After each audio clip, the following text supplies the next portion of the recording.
Hello guys, welcome back to another new video. This is Akash, you watching my YouTube channel. So guys, today I'm explain how to log out all device in your Google account. Any device login here. So I'm just login my another new account. So manage Google account. So guys, this video really helpful. So please subscribe our channel and like this video.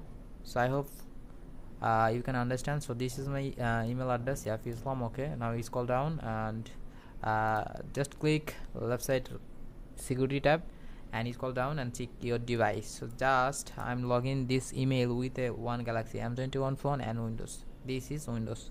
Okay, now I'm going to two-step verification and verification your account. So you scroll down and click revoke all device and you're signing in again. You need to prone or backup option of the second step. So now click on OK and touch device reset. Okay, then back and I see log out all device. So this is phone is 2 hour ago activity, then log out. Okay,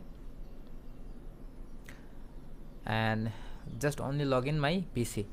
So I hope understanding your video. So guys, next time chat with another new video. So bye bye.